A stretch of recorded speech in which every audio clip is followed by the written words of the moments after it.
ಸತ್ಯಸ್ಪರ್ಶ Kannada TV ವೀಕ್ಷಕರಿಗೆ ಸ್ವಾಗತ ಸುಸ್ವಾಗತ. ಪಾಂಡವಪುರ ಪಟ್ಟಣದ ಹಳೆ ಬಸ್ ನಿಲ್ದಾಣದ ವ್ಯಾಪಾರಸ್ಥರಿಂದ ಕಡೆ ಹಾಸಡದ ಶುಕ್ರವಾರ ಪ್ರಯುಕ್ತ ಚಾಮುಂಡಿ ವರ್ಧಂತಿಯನ್ನು ಬಹಳ ವಿಜೃಂಭಣೆಯಿಂದ ಆಚರಣೆ ಮಾಡಲಾಯಿತು. ಸತತ 10 ವರ್ಷಗಳಿಂದಲೂ ಚಾಮುಂಡಿ ವರ್ಧಂತಿಯನ್ನು ಆಚರಣೆ ಮಾಡಲಾಗುತ್ತಿದೆ ಎಂದು ಬಸ್ ನಿಲ್ದಾಣದ ವ್ಯಾಪಾರಸ್ಥರು ತಿಳಿಸಿದರು. ಕೊರೋನಾ ಸಂದರ್ಭದಲ್ಲೂ ಚಾಮುಂಡಿ ವರ್ಧಂತಿಯನ್ನು ಬಹಳ ವಿಜೃಂಭಣೆಯಿಂದ ಆಚರಣೆ ಮಾಡಿಕೊಂಡು ಬರಲಾಗುತ್ತಿದೆ. ಕಳೆದ 10 ವರ್ಷಗಳಿಂದ ಆಚರಿಸುತ್ತಿದ್ದು 1 ವರ್ಷ ಕೂಡ ಆಚರಣೆಯನ್ನು ನಿಲ್ಲಿಸಿಲ್ಲ. ಪ್ರತಿ ವರ್ಷವೂ ನಿರಂತರವಾಗಿ ಆಚರಣೆ ಮಾಡಲಾಗುತ್ತಿದೆ. ನೂರಾರು ಯುವಕರು ಜೊತೆಗೂಡಿ ಚಾಮುಂಡಿ ವರ್ಧಂತಿಯನ್ನು ಆಚರಿಸಲಾಯಿತು. ಈ ವೇಳೆ ನೆರೆದಿದ್ದ ಭಕ್ತರಿಗೆ chicken chops, ghee rice, kesari bath, vegetable Baat ಉಣಬಡಿಸಲಾಯಿತು.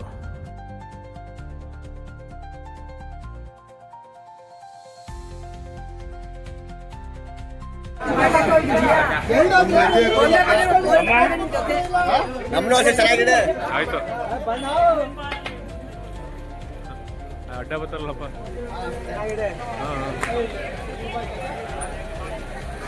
ಬಡಿಸ್ಬೇಕಲ್ಲಿ ಹರಿಸ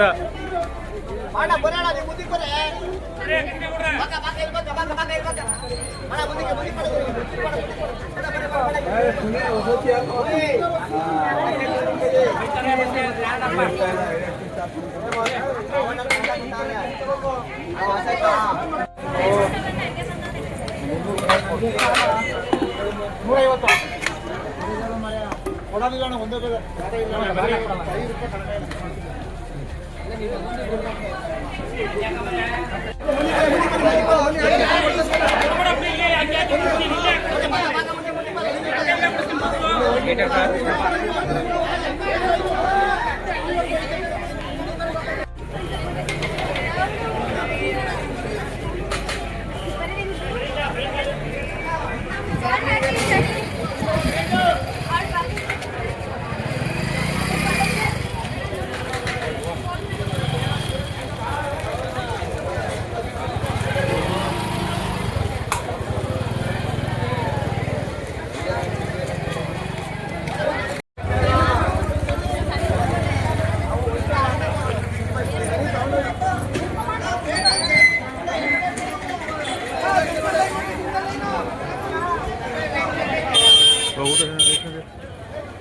ಊಟ ತಿನ್ನಗ